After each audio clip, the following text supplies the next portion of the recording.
firing of National Security Advisor Michael Flynn, President Trump has signaled he's got no plans to move against his attorney general, despite all the news today. Just a short time ago, the president released this statement, quote, "Jeff Sessions is an honest man. He did not say anything wrong. He could have stated his response more accurately, but it was clearly not intentional. This whole narrative is a way of saving face for Democrats losing an election that everyone thought they were supposed to win. The Democrats are overplaying their hand. They lost the election, and now they've lost their grip on reality. The real story is all of the illegal leaks of classified and other information. It is a total witch hunt." Well, that statement has not satisfied Democrats, of course. Congressman David Cicilline is a Democrat representing the state of Rhode Island. He serves on both the House Judiciary and Foreign Affairs Committee, and he tweeted this today. If the Attorney General lied under oath, he must resign and then face the consequences for committing perjury. Congressman Cicilline joins us now. Congressman, thanks for coming on. Perjury, that great to be on with you again. Thank you. It's good to see you. It seems like maybe you're getting a little ahead of the story if you're already mentioning perjury. No, look, I think what we learned today in the last 48 hours is very disturbing. The Attorney General of the United States testified before the American people and before a Senate committee and gave false testimony. He said that he did not meet with Russian officials during the course of the campaign. We now know that that is not true.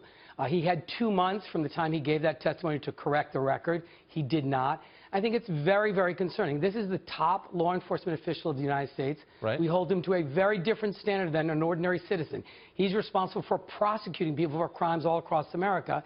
I think it is impossible for him to continue in that position, having testified under oath falsely. And I think it's in service to our country. He should step down. I think that's in the best interest of the United States and should be treated like any other person who offers false testimony. Right. And wherever that takes it, it takes it. So just to be totally clear, your standard is if the Attorney General says something in Congress, it turns out not to be true, he needs to resign and face perjury charges, A. And B, you don't buy the Attorney General's explanation that he believed that Senator Franken was referring to his capacity as a campaign advisor. No. First of all, I don't think that that's credible. There has been information released by 17 intelligence agencies of the United States that came to the conclusion that the Russian government interfered with the American presidential election for the express purpose of helping Donald Trump. There have been now 4 officials from the Trump campaign that have left service of President Trump because of their ties to Russian officials. And it's in that context that that question was asked. The notion he's the only one of 26 members of the Senate Armed Service Committee that met with the Russian ambassador, the only one. And the fact that he originally said, I don't remember such a conversation, said that last night. Then he remembered today at his press conference some of the details. I mean, this is just not credible. But the reality is, when he gave that testimony under oath, it was not true. Okay, so if that's the standard, I mean, as you said in the question, you asked a very important question to the Attorney General. He had 2 months to correct that. He didn't. And look, this is not an ordinary citizen. But hold on, wait. I think it's a fair question. Law enforcement official in the country. Hold on. You heard my interview. Absolutely. I thought I raised real questions. You did. But I'm just interested in the standard you're setting. I mean, I've been in Washington since childhood, long enough to remember May of 2013 when the then Attorney General Eric Holder said in public, I had nothing to do with surveillance of reporters who might be involved in writing critical stories on the administration. He said that, and it turned out to be a lie. And Congress had a vote on censoring him, and you walked out of that vote.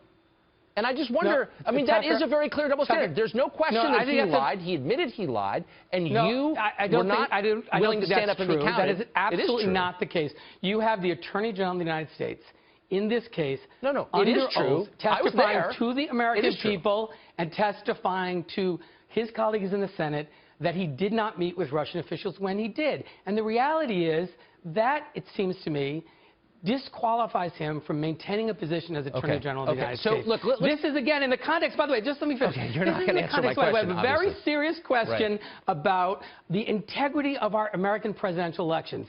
What's alarming to me is that I don't think I can sit through. If you're going to give that lecture, I have to ask very specific questions. Here's what they are. No, I'm not giving you a lecture, because I've gotten this lecture 1,000 times. Raises questions the integrity of our democracy. How specifically are you alleging that the Russian government influenced the outcome of the election? You raised this question, and you're implying it. I want you to state what you're talking about. 17 intelligence agencies of the United States. And how exactly did they say Russia? Okay, since you've read their reports, how exactly did they say they influenced the outcome? I did read it, so let me finish. let me finish the answer. I'm happy to answer. They document a very sophisticated campaign at the direction of Vladimir Putin that included fake news, online blogging, the hacking of the DNC, the release of emails, a very sophisticated campaign with one doesn't sound very sophisticated, but to undermine the Democratic presidential candidate and to let Donald Trump. That's did not my Is there conclusion. any That's my, no, look. Let's not shout over each other. I've got a simple question. Is there any evidence that any of those efforts, which have been going on, by the way, since 1920, the Russian government's always tried to influence our elections, and they always probably will. Is there any evidence at all, and if you have it, please state it, that those efforts resulted in any change in the outcome at all? Do you have any evidence? Well, we don't know that because it had to do with changing the voters' perception. But there's evidence that they hacked into our election process. We'll never know that. What do you mean they hacked in? Did they break into voting machines? What do you mean they hacked in? No, they hacked into our system where they released emails, where they broke into the DNC, where they did online blogging, fake news. Those things presumably affected some voters' judgment. Should that be illegal? But the reality is, they did online fake. They wrote things you don't like. Did you read the report? Yes. So the point is, of course they had some influence on voters, but the reality is Donald Trump is our president. Hillary Clinton lost the election. I know he's our president because I was there when he was sworn in. That's the reality. But that doesn't change the fact that the Attorney General of the United States should not testify before a Senate committee and before the American people falsely and remain in that position. I just want to throw this at you because I think we're probably on the same side on this. Today you had two Democratic senators suggest that we were now in a state of war with Russia. Jeanne Shaheen, she said this was an active war. Senator Ben Cardin of Maryland, quote, it was an attack on our country. Where's this going? There seems to be, these are drumbeats for war against Russia. I cannot believe you are for that. I don't think most Americans are for it. Reassure me now, when you have U.S. senators saying things like that, what are they talking about? No. I mean, I think what they're talking about is, look, Russia has been engaged in efforts all across the world to undermine Western liberal democracies. You see it in France, you see it in Brexit. So in Brexit? You know, that's happening. This happened in America. They're behind Brexit, so we too? have to. No, I didn't say they're behind Brexit. I said Russia has been involved in elections all across Europe to underline Western liberal democracy. We should take this very seriously. It's not just a Democratic issue. We have a lot of fine Republicans, Senator Graham, Senator McCain, who have raised this issue. This is about protecting I'm sorry, we're out of time, but I want to come back and I want to explore how the Russians are responsible for Brexit and Marine Le Pen. And I hope that you will come back. I didn't say they're responsible for Brexit. I'd love to come back, though. Okay. Thanks, Congressman. Appreciate it. Thanks.